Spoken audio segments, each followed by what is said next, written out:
ይሰማል? አንቺ ትሰሚያለሽ? የሱ ግን ኔትወርክ ይሰማል።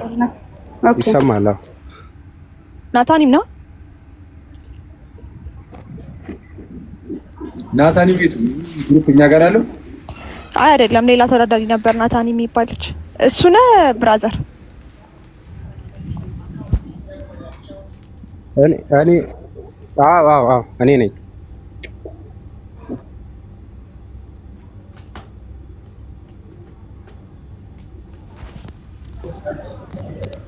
ቤቲ ሌሎቹስ? አንዱም እሺ ሁለት ሰው ይቀራል። ሳሚን ሶስት ሰው። ኦኬ የህምብል ሰርቨንት የሚለው እንትን ነው። እሱም ተወዳዳሪ ነው። እሺ ሳሙኤል አይደና ላስገባልሽ። እሺ ቤት ነው። ከዛ በኋላ ይቀራል አንድ ሰው ነው ወይስ ሄኖክ የሚወዳደር ነው? አይ እሱም ወርድ ነው። ወራጅ ነው። እኔም ወራጅ ነኝ። በስ ነው የሚቀረው ከአሁን በኋላ ማለት ነው። ቆይ አንዴ ያስገባል። እስከዛ እኔ እንትን ልበልና አንዴ ኮሜንቱን ዝጉትና ከጨረሰሽ ቤቲ አጠራ አድርጌ ተናግረኝ የምውጣ ቦታ ልልቀቅ። የምን ውድድር ነው የሚለውንም በዛው ጠቅላላ አድርገህ ቶሎ ግሪሽ ቶሎ ነው። እሺ አጠራ አድርጌ 1 ሚኒት ምናምን 2 ሚኒት ማክሲመም። ሞዴሬተርስ ኮሜንት ዝጉ አንዴ። እሺ ሁላችሁም እንኳን ደህና መጣችሁ ብለናል። በድጋሚ አክሊልሻ፣ እናቱ ኪዬ እና ተወዳዳሪዎች ሁላችሁም እንኳን ደህና መጣችሁ ብለናል። ይህንን ጥያቄና መልስ ውድድር ያዘጋጀንበት ዓላማ እንዴት እንደተዘጋጀ እና ለምን እንደተዘጋጀ አይ ቲንክ አጠር አድርጌ ትንሽ ለመናገር ሞክራለሁ። መጀመሪያ ለምንድን ነው ይሄን ነገር ያሰብነው? አንደኛ ያው እዚህ ቲክቶክ ላይ እንዲሁ ከወንድሞቻችን ጋር ስንማማር ረዘም ያለ ጊዜ ሆነን በአንድም በሌላም በኩል ማለት በቀጥታ እንደዚህ ተከታታይ ትምህርቶችም ሲሰጡ ውይይቶችም የተለያዩ ርዕሶችም እየተደረገ በወንድሞችም በተለይ ደግሞ በአኪም በደንብ እንደዚህ አይነት ክርስቲያናዊ ትምህርቶች ወይም መሰረታዊ ክርስትና ትምህርቶችን ስንከታተል ነበርና ያ የተማረው ሰው ምን ያክል ትምህርቱን አውቆታል፣ እንደገና ደግሞ የቤተ ክርስቲያንን መሰረታዊ ትምህርትስ ምን ያክል ያ ክርስቲያን ወይም ያ አማኙ መግለጽ ይችላል የሚለውን በደንብ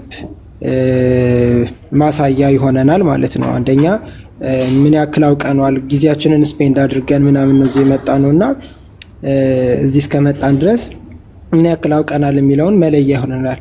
ሁለተኛው ነገር ደግሞ ለአኪም ሆነ ለሌሎች ወንድሞቻችን መነሳሻ ይሆናል። ላይክ እንደዚህ የሚያውቁ ከሆነ እንደዚህ አስተምሮ ላይክ ጥሩ ተማሪ ሲኖር ጥሩ መምህር ማፍራት ይቻላል ማለት ነውና ለምሳሌ ጥሩ እዚህ ጋር አኪም ሲታዘብ ሌሎች ወንድሞችም ሲታዘቡ የሚቀርብበት መንገድ የሚመለሰው መልስ ጥያቄዎቹን ምናምን ሲያዩዋቸው ወንድሞች ላይክ ፕሮቮክ ያደርጋል፣ ያነሳሳል፣ ለበለጠ እንዲሰሩ የበለጠ እንዲያገለግሉን ያግዘናል ማለት ነው። ሁለተኛው እሱ ነው። ሶስተኛውና ሌላው ደግሞ እዚህ ጋር ሰው እንዲታዘብ ምናምን ሳይሆን ላይክ የተማርነውን ሰዎች የተጠየቅነውን ጥያቄ በአግባቡ ስንመልስ አንድ ቱ ቢ ኮንፊደንስ ሳችን ይጨምራል። በሌሎች ሰዎች ደግሞ ያመንነውን እምነታችንን መመስከር ሁሉ እንድንችል ያደርጋል ማለት ነውና ከዛ አንጻር እዩት። እንዴት ነው የተዘጋጀው ለሚለው ወይም እንዴት እንደተመረጠ አጠር አድርጌ ለመንገር ሞክራለሁ። የመጀመሪያው ምንድነው ያደረግነው የቴሌግራም ግሩፕ ክሬት አደረግንና ማስታወቂያ ያው አኪ ጋር ነው ኦፊሻሊ የተናገርነው። የመጀመሪያው ሰው 5000 ምናምን ባለበት ሰው ነው የተናገርነው። ከዛ በተባለው ሰዓት የ20 ደቂቃ ዲሌይ አድርገን ሄኖክ ላይ ነበር ፖስት ይደረጋል የተባለው። ፖስት ተደረገ። ትንሽ ሊንኩ አስቸግሮ ነበር፣ ግን መግባት የሚችለው ሰው ጆይን አድርጎ ገብቷል። አይ ቲንክ የራሳቸው የቴሌግራም አፕዴት ያለ መሆን ነገር መሰለኝ እንጂ ብዙ ሰው ጆይን አድርጎ ገብቷል። ያው ከዛ ከገቡ በኋላ ሊንኩ ብዙ ሰው እንደውም እንደጠበቅነው ሳይመጣ ያው አኬ ላይ አንተ ቻናሉ ላይ ቴሌግራም ቻናሉ ላይ ሊንኩንም የግሩፕ የቴሌግራም ሊንኩንም ማስታወቂያውንም አንድ ላይ ያስቀመጥን። መምጣት የሚችል ሰው ወደ 100 ምናምን ሰው መጣ። የመጣው 100 ምናምን ሰው መለየት ነበረብን። ምክንያቱም 100 ምናምን ሰው እዚህ ቲክቶክ ላይ ማወዳደር በጣም ይከብዳል፣ በጣም ቫስት ነው፣ አንችልም። ስለዚህ ማድረግ ያለብን ወደ 18 ሰው መቀነስ ነው ያንን። ስለዚህ መለያ የሚሆኑ 5 በጣም ሴንሲቲቭ የሆኑ ጥያቄዎችን አወጣንና በዛው በቴሌግራም ኩዊዝ አድርገን እንትን ፈተንን። ከፈተነው ውስጥ በሶስት መሰረታዊ ነገር ለየን። የመጀመሪያው የተቀመጠላቸው 3 ደቂቃ ተጠቅመው የመለሱ፣ ሁለተኛ ነገር ደግሞ ከመለሱት ውስጥ ቢያንስ 2 ኤክስ የገባባቸውን በዚህ መሰረት መረጥን ማለት ነው። በሁለት መንገድ መረጥን። አሁን 3 ደቂቃ ተሰጧቸው በጣም ዲሌ አድርገው የመለሱት ራሱ ቴሌግራሙ አኖኒመሱን ኦን ስላደረግ ነው ያሳየናል ምን ሰዓት እንደመለሱ እነማን እንደመለሱ፣ እንደገና ደግሞ ያልመለሱትንም ጥያቄ ጭምር ያሳየናል ማለት ነው። ያንን ሜትር ተጠቅመን እንደዛ ለይተን በአጠቃላይ ወደ 20 አካባቢ የሚሆኑ ልጆችን ወደዚህ ቴሌግራም አምጥተናል። እነዚህን ነው በ3 ግሩፕ ከፍለናል። የመጀመሪያው ዙር ዛሬ እናደርጋለን።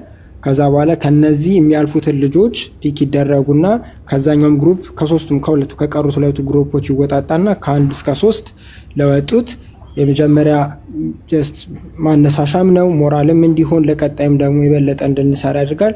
አንደኛ ለወጣው የ10,000 ብር ሽልማት፣ ሁለተኛ ለወጣው ደግሞ የ5,000 ብር ሽልማት፣